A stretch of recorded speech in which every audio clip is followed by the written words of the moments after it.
श्री महाप्रज्ञ गुरवे नमः। जिसके सांसों में रहता है शाश्वत शांति का स्पंदन, उस महाप्रज्ञ को वंदन, उस महाप्रज्ञ को वंदन। सत्य अहिंसा अनेकांत को अर्पित जिसका तन मन, उस महाप्रज्ञ को वंदन, उस महाप्रज्ञ को वंदन। जिसके सांसों में रहता है शाश्वत शांति का स्पंदन, उस महाप्रज्ञ को वंदन, उस महाप्रज्ञ को वंदन।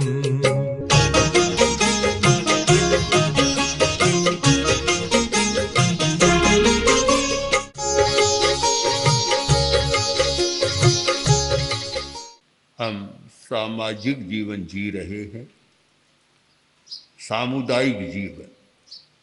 सामुदायिक जीवन में भाषा का बहुत महत्व है।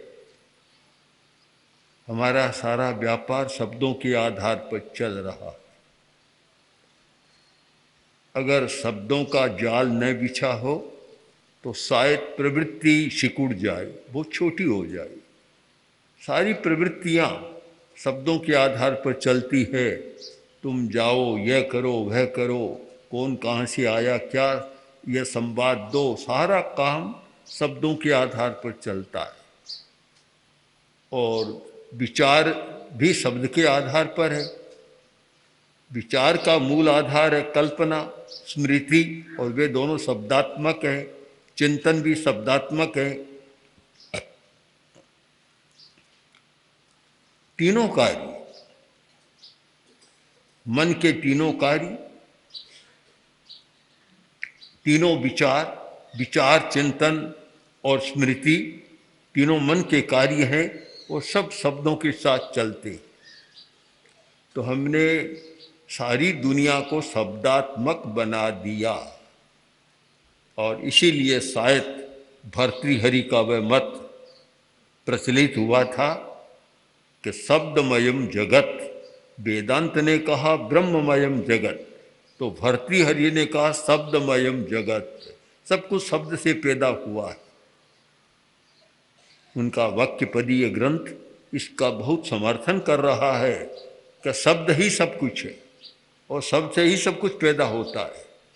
तो शब्दात्मक बना दिया और इसीलिए हम शब्द पर बहुत विश्वास करते हैं।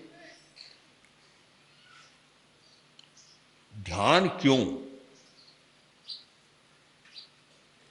इसलिए कि शब्द के बंधन से हम मुक्त हो सके। हमारे भीतर बहुत ज्ञान है, ज्ञान की क्षमता है, शक्ति है, किंतु जब तक शब्दों के कारा में आदमी बंदी रहता है तब तक बहुत बड़ा ज्ञान उसको नहीं होता, भीतर का ज्ञान नहीं होता। और वही ज्ञान बड़ा है जो भीतर का ज्ञान हो। बाहर का ज्ञान तो बहुत छोटा है, बहुत सीमित ज्ञान है और हम सीमित ज्ञान को भी बहुत बड़ा मान रहे हैं। भीतर का ज्ञान बहुत विशाल है, जो इंद्रियों से परे अतीन्द्रिय ज्ञान है। हमारा अतीन्द्रिय चेतना का विकास है, बड़ा बहुत है, पर उसका हमें कोई अनुभव नहीं है। और जब तक कोई अनुभव नहीं होता आदमी कुछ कर नहीं सकता। जब तक ज्ञान नहीं होता तब तक आदमी संदेह में रहता है। संदेह ऐसा सार्थक भी होता है और निरर्थक भी संदेह होता रहता है। ज्ञान बहुत आवश्यक है और बहुत आवश्यक है भीतर का ज्ञान। और वह ज्ञान कब होता है कि जब हम शब्दों से मुक्त होते हैं। धार्मिक लोग कहते हैं बंधन से मुक्ति, और योग में ध्यान के क्षेत्र में जो धर्म का एक विशिष्ट प्रयोग है वहाँ कहा जाता है शब्दों से मुक्ति। अगर शब्दों से मुक्ति है तो तुम अतीन्द्रिय चेतना के स्तर पर चले जाओ। और शब्दों के जाल में फंसे हुए हो तो तुम अतीन्द्रिय चेतना तक नहीं पहुंच पाओगे। इसीलिए ध्यान के प्रसंग में यह निर्देश दिया जाता है कि चिंतन मत करो। क्यों? कि चिंतन भी शब्दात्मक होता है, शब्दों के बिना चिंतन नहीं होता। निर्विचार रहो, कोई विचार न आए, निर्विकल्प और निर्विचार।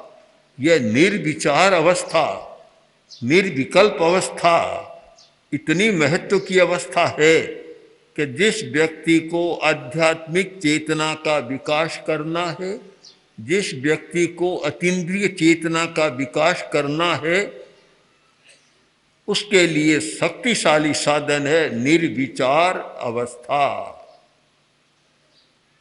विचार शून्य अवस्था,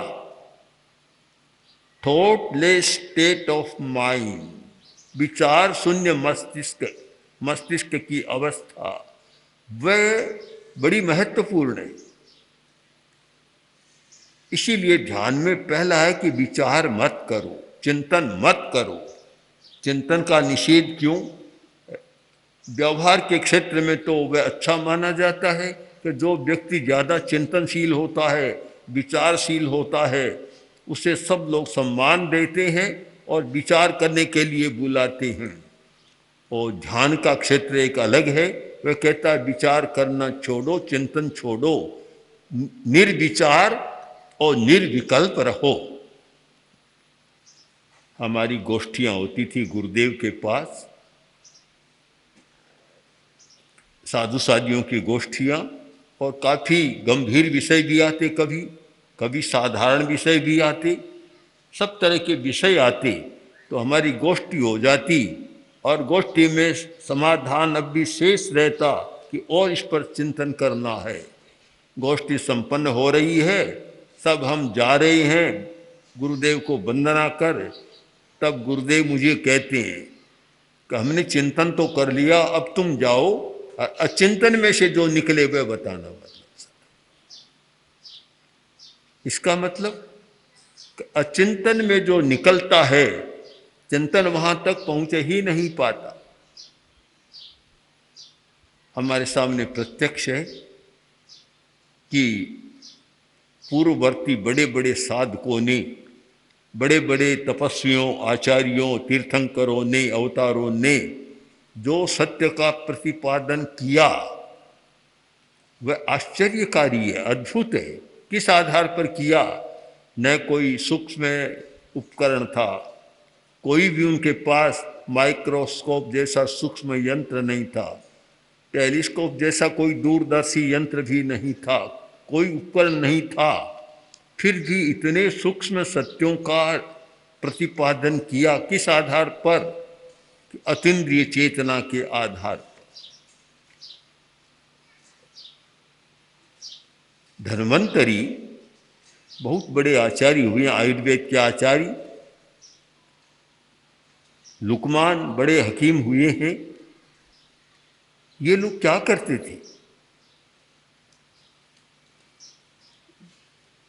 पौधे के पास जाकर बैठ जाते, पेड़ के पास जाकर बैठ जाते और उससे कहते कि तुम अपने गुण धर्म बताओ, तुम्हारी क्या विशेषताएं हैं, तुम किस प्रकार रोग का उपचार कर सकते हो, तुम अपने सारे गुण धर्म बताओ।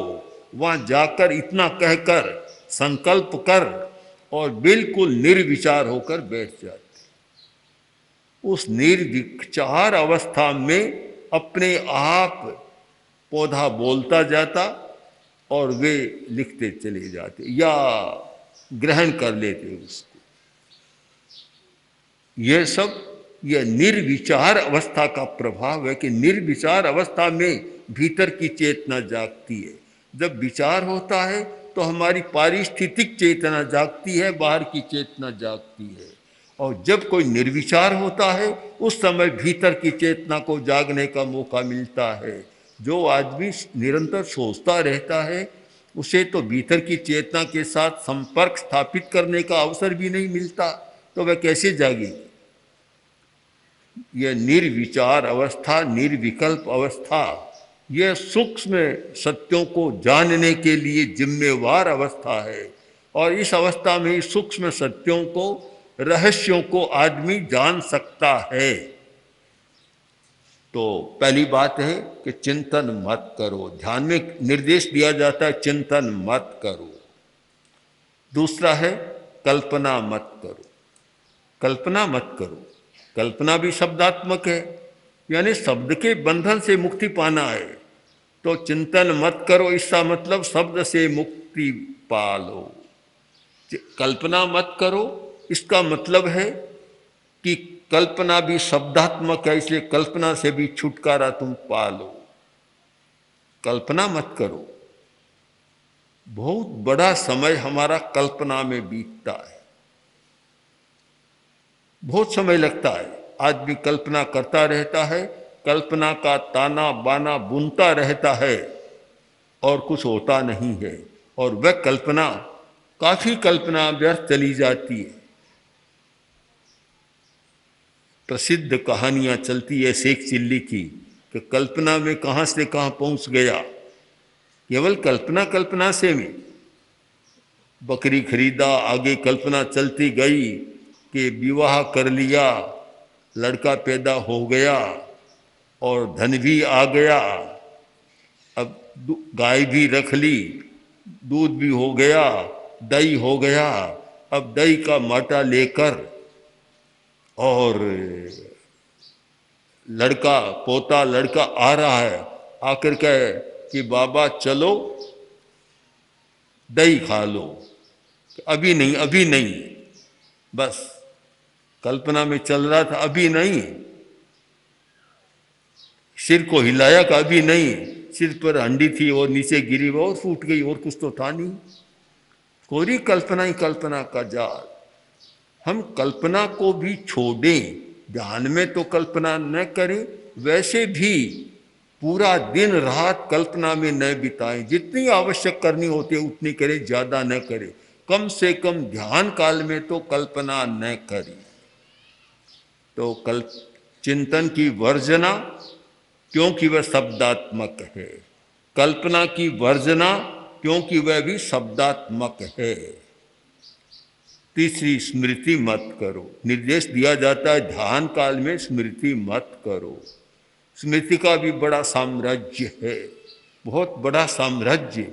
आदमी याद करता रहता है, अतीत कभी पीछा नहीं छोड़ता। इतना पकड़ता है आदमी को कि वह पीछा छोड़ता ही नहीं है, याद करता ही रहता है। इतनी याद, इतनी अतीत की बातें गुनगुनाता रहता है। ध्यान में कहा जाता है स्मृति मत करो, क्योंकि स्मृति शब्दात्मक है। चिंतन शब्दात्मक, कल्पना शब्दात्मक और स्मृति शब्दात्मक। और जब शब्दात्मक कोई चीज होती है तो फिर मन की चंचलता कम नहीं होती। मन चंचल बना हुआ है शब्दों के आधार पर, और उस स्थिति में मन की एकाग्रता नहीं होती। जो व्यक्ति शब्दात्मक रचनाओं से मुक्ति पाना नहीं सीख जाता, वह कभी एकाग्रता की साधना नहीं कर सकता, मन को निर्विचार नहीं बना सकता। वास्तव में वही ध्यान की हमारी अवस्था है। कठिन काम है, बहुत कठिन है, क्योंकि शब्दों का इतना अभ्यास है, इतना गहरा अभ्यास हो गया कि शब्द के बिना हम जीना भी नहीं जानते। हर बात में शब्द ही शब्द, जीना मुश्किल है। और आदमी सरल काम करना पसंद करता है, कठिन काम करना शायद पसंद नहीं करता। बहुत लोग कहते हैं कि सीधा रास्ता बता दो, सीधी बात बता दो। सीधा रास्ता तो अब कहाँ है पता नहीं। कभी कभी हम यात्रा करते हैं तब हमारे साधु या साथ चलने वाले भाई भी सीधा रास्ता देखते हैं और आगे आते हैं, कहते हैं कुल मिलाकर कोई फर्क नहीं पड़ा, सीधा रास्ता है कहाँ। फिर भी सीधा रास्ता लेने की बात मन में रहती है। जो स्थायी समाधान है वह आदमी पसंद कम करता है, तात्कालिक समाधान को अधिक पसंद करता है। इस प्रसंग में एक बहुत सुंदर आख्यान जैन साहित्य में मिलता है। कोई विद्याधर था, जा रहा था और रास्ते में विमान खराब हो गया। जैसे आजकल यान, वायुयान आदि भी खराब होते हैं, बीच में उतरना पड़ता है, तो उसका विमान भी खराब हो गया। वह विद्या से चलने वाले विमान, और कहीं भी विद्या की थोड़ी विस्मृति हो गई तो नीचे उतरना पड़ता। नीचे उतरा, एक खेत में उतरा, जंगल में खेत में उतरा। तो वहाँ खेत के लोग थे, उन्होंने देखा और उनका स्वागत किया, खाने पीने की व्यवस्था की, बड़ा स्वागत किया। तो वह विद्याधर जब जाने लगा तो अपना विमान ठीक हो गया। फिर जाने लगा तो उसने कहा, देखो आप लोगों ने मेरा इतना स्वागत किया है, बड़ा सहयोग किया है, मैं आपका ऋणी हूं और उस ऋण को उतारना चाहता हूं। मेरे पास एक विद्या है, काम कुंभ विद्या। काम कुंभ विद्या है, वह विद्या तुम सीख लो, फिर घड़े को सामने रखो और उससे जो मांगो तुम्हें मिल जाएगा। चाहे हीरा मांगो, पन्ना मांगो, मोती मांगो, लाख करोड़ रुपए मांगो, जो भी मांगो उस घड़े में से तुमको मिल जाएगा।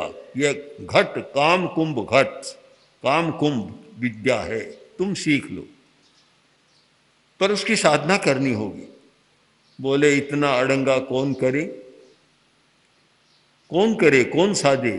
तो देखो दूसरा यह है कि यह घड़ा भी है मेरे पास, काम कुंभ, ये ले लो, इससे मिल जाएगा। पर एक बात का ध्यान रखना कि इसको लेकर कभी नाचना मत, नहीं तो गिर जाएगा, फूट जाएगा, फिर कुछ भी नहीं। क्या ये सीधा काम है, ये सीधा है, घड़ा दे दो, हमें कुछ साथ सिद्ध नहीं करना है। उसने कहा देखो ये तात्कालिक बात है, घड़ा है, कल फूट गया तो कुछ भी नहीं, ऐसे ही रह जाओगे, और मैं भी कोई बार बार नहीं आऊँगा तुम्हारे पास। तुम तो विद्या का पाठ कर लो, साधना कर लो, और फिर तो जीवन भर, जो चाहे जीवन भर नहीं, चाहे तुम्हारे बेटे पोते जो भी सीख लेगा उसकी कामना पूरी होती रहेगी। और यह काम कुंभ बड़ा अच्छा घट है। बहुत समझाया, पर आदमी तात्कालिक समाधान में जितना विश्वास करता है, स्थायी समाधान में उतना विश्वास नहीं करता। बोले नहीं नहीं, ये झंझट हमसे ताबे नहीं आता, हमें तो घड़ा ही दे दो। घड़ा ले लिया, काम कुंभ, और विद्याधर अपने रास्ते गया, चला गया। अब लिया, और आदमी की आदतें होती है, सबसे पहले यही मांगा कि शराब की बोतल। नशा करने वाली थी कि शराब की बोतल, तो तैयार। अब खूब शराब पी, खूब पी ली, क्योंकि बाजार से खरीदने में तो पैसा लगता था, अब कोई पैसा नहीं, जितना चाहा उतना मिल गया, खूब पिया।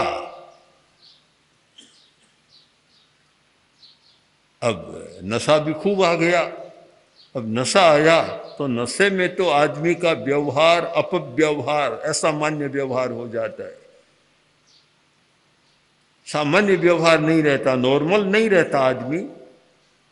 तो एकदम नशे में आ गए और बोले कि हम क्या करें, तो आज तो नाचे, नाच करें, अच्छा होगा। तो नाचते हैं तब कुछ लेते हैं, घड़ा पड़ा था, एक आदमी जो मुखिया था उसने घड़ा लिया और नाचना शुरू किया, और इतना नाचने में मग्न हो गया, भान नहीं रहा, घड़ा नीचे गिरा, टूटा और बात समाप्त। तात्कालिक समाधान में मिला क्या? कुछ शराब की बोतलें बस। और कोई खास बात नहीं ले सके, केवल शराब की बोतल। और अगर स्थायी समाधान होता तो उससे बहुत कुछ पाया जा सकता था। मंत्र की साधना नहीं की, विद्या नहीं सीखी, केवल घड़े में संतोष कर लिया। बहुत सारे लोग ऐसे होते हैं कि साधना करना नहीं चाहते, सीधा चाहते हैं, सीधा बता दो हमें तो बस सीधा। हमारे पास बहुत लोग आते हैं और कहते हैं कि जा रहे हैं, मंगल पाठ सुन लिया और बोले कि अब मेरी एक समस्या है। अब समस्या सुनते मैंने कहा तुम्हारी ये समस्या है, पहले बताते 5 दिन रहते तो संभव है कोई समाधान भी निकल जाता। अब जा तो रहे हो, 2 मिनट का समय है, 2 मिनट में समस्या का समाधान ये संभव नहीं है। हमें स्थायी समाधान की खोज करनी चाहिए और वह स्थायी समाधान साधना के द्वारा ही संभव है।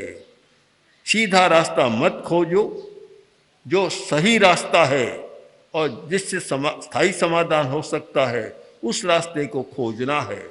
तो ध्यान एक चेतना के विकास का, शांति का, समाधि का एक स्थायी समाधान है। किंतु अभ्यास जरूरी है। ये कोई 2 मिनट में नहीं होता, 2 घंटा में नहीं होता। उसके अभ्यास के लिए तो जन्म भी खप जाते हैं। तो कम से कम बहुत लंबा समय होना चाहिए। शिविर में आने वाले भी सोचें कि 10 दिन में कोई ध्यान सद नहीं जाएगा, 10 दिन में तो थोड़ा प्रयोग कर लिया जाएगा, जानकारी हो जाएगी। उसे सिद्ध करने के लिए तो 5, 10, 20 वर्ष तक निरंतर घंटा 2 घंटा वह अभ्यास चले, 4 घंटा अभ्यास चले, तब जाकर एक सिद्ध होता है और फिर पता लगता है कि हमारी दुनिया क्या है, हम क्या हैं। बहुत बार आता मैं कौन हूँ आदि आदि प्रश्न पूछे जाते हैं। मैं कौन हूँ, इसका उत्तर कौन देगा? उत्तर देने वाला कौन?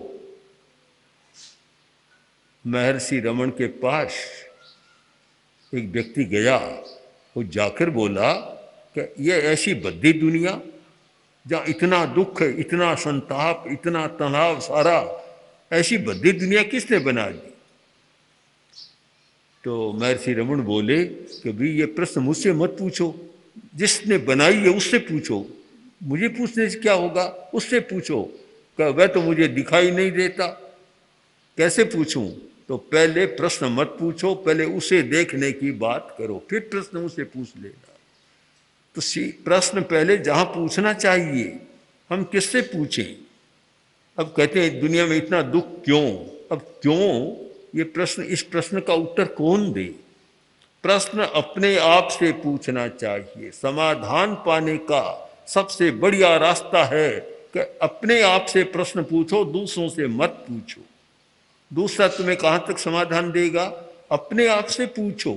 और अपने आप से प्रश्न पूछने की स्थिति है, वही हमारी ध्यान की स्थिति है। जब हम अपने आप से प्रश्न पूछने लग जाते हैं, अपना अन्वेषण करने लग जाते हैं और अपने आप को देखना शुरू कर देते हैं, उस अवस्था में जो हमारी चित्त की अवस्था होती है वह हमारी ध्यान की अवस्था है और उसी में हमें स्थायी समाधान मिलता है। इसलिए जो ध्यान में रस लेने वाले, उसका प्रारंभ करने वाले पहले से ही ये चिंतन कर लें कि हमें क्या करना है। 10 दिन का शिविर, जितना भी शिविर हो, उसमें क्या करना है, तो सबसे ज़्यादा यही विचार करें कि जहाँ तक संभव हो शब्दों से दूर रहना है, शब्दों से मुक्ति पाने का प्रयत्न करना है। शब्दों से मुक्ति पाना है, बस एक काम समझ में आ जाए कि जितना कम शब्दों का व्यवहार हो, मौन करना है, ज़्यादा बोलना नहीं है, अनावश्यक बात नहीं करना है, अनावश्यक स्मृति नहीं करना है, अनावश्यक चिंतन नहीं करना है और अनावश्यक कल्पना भी नहीं करना है। जितनी जीवन यात्रा चलाने के लिए जरूरी उतना करना है। इतनी बात समझ में आ जाए तो ध्यान का अभ्यास बहुत अच्छा हो सकता है और वह अभ्यास आगे स्थायी समाधान की ओर व्यक्ति को ले जा सकता है। इसलिए ध्यान करने वाले व्यक्ति को पहले ध्यान के उद्देश्य और परिपार्श्व को समझ लेना चाहिए। ओम आर। ओम श्री महाप्रज्ञ गुरवे नमः। ओम श्री महाप्रज्ञ गुरवे नमः। ओम श्री महाप्रज्ञ गुरवे नमः। ओम श्री महाप्रज्ञ गुरवे नमः।